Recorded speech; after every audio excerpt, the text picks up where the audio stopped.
নবীজিকে বলা হলো আইয়ুল মুসলিমিনা খায়রুন, প্রকৃত মুসলমান কে? নবীজি বললেন মান সালিমাল মুসলিমুনা মিন লিসানিহি ওয়া ইয়াদিহি। সকলে হাদিসটি মনোযোগ দিয়ে শুনবেন।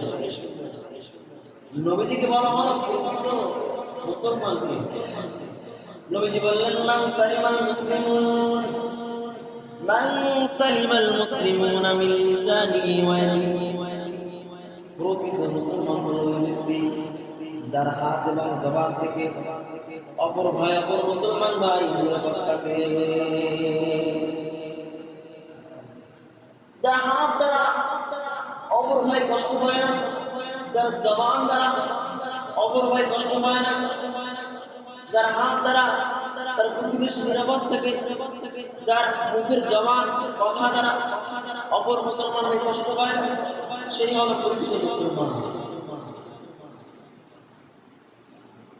ওই বলেছেন জারাহাতুস সিনানি লাহা ইলতিয়াম ওয়ালা ইয়ালতামু মা জারাহাল লিসান, জারাহাতুস সিনানি লাহা ইলতিয়াম ওয়ালা ইয়ালতামু মা জারাহাল লিসান।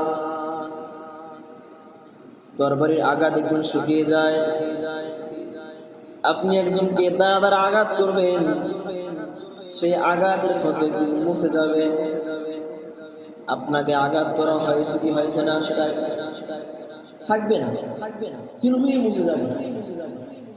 কিন্তু ওয়ালা ইয়ালতামু মা জারাহাল লিসান, কিন্তু রে ভাই জবান দ্বারা হাত দ্বারা যে আঘাত করা হয় ওই আঘাতের ক্ষত কিন্তু মুছে না।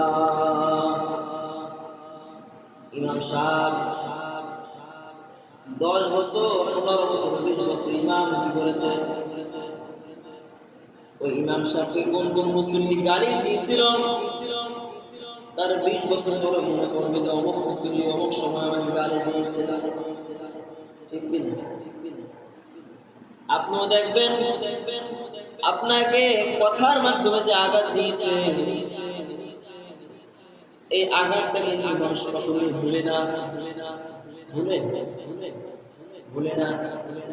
এই জন্য কবি বলেছেন তরবারি দ্বারা আঘাত করলে সে আঘাত মুছে যায়, কিন্তু জবান দ্বারা যে আঘাত করা হয় কথার মাধ্যমে মানুষের অন্তরে যে ক্ষত সৃষ্টি করা হয় সেই ক্ষতর আঘাত কিন্তু মুছে যায় না।